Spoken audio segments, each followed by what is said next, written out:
Kamusta ka kabayan? Welcome po ulit dito sa aking channel. Sa mga bago lang, pa-like and subscribe. Maraming salamat po. Ngayong January 26, 2024, araw ng Biyernes, ang DOST Pag-asa ay may binabanggil warning signal sa mga sumusunod na baybayin dito sa ating bansa. Kaya ang mga nakalista po dyan na baybayin ay hindi po pinahihintulutan ang mga mangingisda na pumalaot dahil po mapanganib magiging malakas at mataas po ang alon sa karagatan. Kaya wala po munang pinahihintulutan na maliliit na mga sasakyang pandagat ang pumalaot na ito po ay sobrang mapanganib. Ngayong araw po ay asahan natin na patuloy na makakaapekto sa silangang bahagi ng Southern Luzon at Visayas ang shoreline na kung saan ito ay magdadala ng maulap na papawirin na may kalat-kalat na pag-ulan, kulog at pagkidlat. Samantalang ang hangin amihan ng northeast monsoon ay magdadala ng maghapong maulap na kalangitan na may mahinang pag-ulan, partikular na sa lugar ng Quezon, Aurora at Cagayan Valley.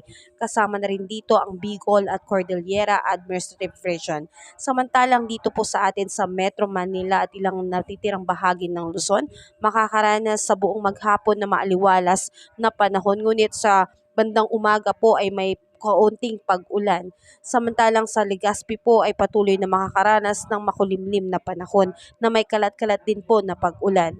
Ang Visayas at Mindanao, particular na ang Eastern Visayas, Caraga at Davao, ay naasahan ng pagbaba ng epekto ng shoreline at magbibigay sa maghapon ng maulap na kalangitan, ngunit may kasama po itong kalat-kalat na pag-ulan at thunderstorm.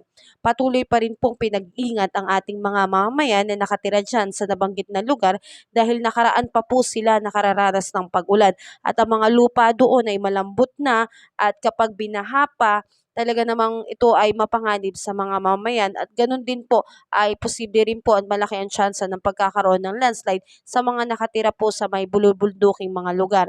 Dito naman sa Aklan, Capiz, Eastern Visayas ay magkakaroon ng maulap na papawirin na may kalat-kalat po na pag-ulan, kidlat at pagkulog, dulot naman ito ng shoreline. Ang nalalabing bahagi ng Visayas, Palawan kasamang Kalayaan Island at Occidental Mindoro ay magkakaroon ng bahagyang maulap hanggang sa maulap na papawiri na may pulupulong pag-ulan, kidlat, dulot pa rin po ito ng localized thunderstorm at ang hanging amihan.